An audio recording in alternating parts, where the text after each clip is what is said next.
दोस्तों इस समय हम गोविंदगंज विधानसभा अंतर्गत सरिया पिपरा पंचायत में मौजूद हैं और आप लोग देख रहे हैं मेरे साथ एक ऐसे शख्स बैठे हैं कि शायद बिहार के हर एक लोग इनको पहचानते हैं। नाम इनका रामबाबू पटेल उर्फ कॉमेडियन बाबा के नाम से लोग जानते हैं। लेकिन अभी हम लोग इस समय जन स्वराज पार्टी, जो प्रशांत किशोर जी एक अच्छे विचारधारा वाले व्यक्ति की पार्टी है, उस पार्टी के तहत गोविंदगंज विधानसभा से आपका रविशंकर पांडे जी चुनाव लड़ रहे हैं और उसको लेकर के अभी हम लोग फील्ड में हैं। तो सबसे पहले हम रामबाबू जी से जानना चाहेंगे कि इनका क्या विचार है और जन स्वराज के लिए और रविशंकर पांडे जी के लिए क्या कह रहे हैं। सबसे पहले स्वागत भी आपका। नमस्कार।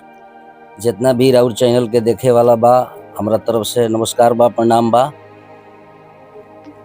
ऐसे ही रहुआ हर जगह क्षेत्र में जाई, अपने चैनल के नाम रोशन करी। जन स्वराज के विषय में क्या कहना चाहिएगा, कुछ अपने अंदाज में?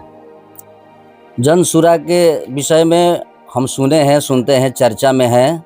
रविशंकर पांडे जी भी बहुत अच्छे आदमी हैं। जितने भी हैं उनके पार्टी से लोग हैं, अभी तक तो सुनने में चाहे देखने में बहुत अच्छा लग रहा है और आने वाला समय में जनता चाहेगी तो और अच्छा होगा। अच्छा, बिहार में हम लोग देख रहे हैं कि जैसे अनेकों प्रकार के हर कैटेगरी के लोग हैं जो सब लोग चाह रहे हैं कि बिहार में बदलाव हो। चाहे लालू प्रसाद यादव जी का या नीतीश कुमार जी का शासन जो रहा है सब लोग देख चुके हैं, तो इस बार चाह रहे हैं कि प्रशांत किशोर जी भी बिहार में आए। क्या लग रहा है, बिहार बदलेगा? लोग चाह देगा, जनता चाह देगा, जरूर बदलेगा। कितना दिन ये मजबूरी में लोग फंसे रहेगा, कितना दिन ये बहकावे में लोग रहेगा। जरूर नौजवान जितना लोग है चाहता है जो कोई नई सरकार हो, नई काम हो, नया विकास हो, सब चीज़ नया तरीका हो।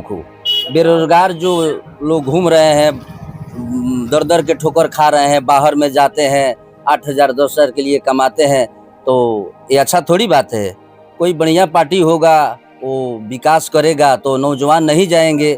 बिहार के अंदर कोनो विकास होगा, फैक्ट्री होगा, कंपनी होगा, तो सब लोग यहीं अपना काम धाम करेंगे। अच्छा, रविशंकर पांडे जी का बहुत तारीफ कर रहे हैं, आप देख रहे हैं रविशंकर पांडे जी की ऐसे वैसे आप कर रहे हैं। रविशंकर पांडे जी अगर आते हैं गोविंदगंज विधानसभा में तो क्या जीत के आते हैं तो विकास करेंगे? एकदम चाहती है जो नया कोई आए, नया काम करे। यानी आप भी अभी बुढ़ौती में आ गए बाबा और नए अभी ढूंढ रहे हैं क्या? बताइए, तो हम तो देख रहे हैं ना, कितने दिन से देख रहे हैं जो कितने लोग आते हैं, जाते हैं, ये करते हैं। चुनाव जब आता है तो लोग बोलते हैं ये विकास होगा, ये कर देंगे, वो कर देंगे, लेकिन कुछ भी नहीं होता है, वही रहता है। इसलिए चाह रहे हैं कि बदलाव हो। यही चाहते हैं कि बदलाव हो। बड़े बड़े लोग हैं कि जो चुनाव लड़ते हैं, चाहे किसी भी पार्टी से लोग आते हैं, वहाँ जन स्वराज के प्रत्याशी रविशंकर पांडे जी आते हैं, तो क्या वैसे प्रत्याशी लोग को टक्कर दे पाएंगे? जरूर दे पाएंगे, काहे नहीं दे पाएंगे।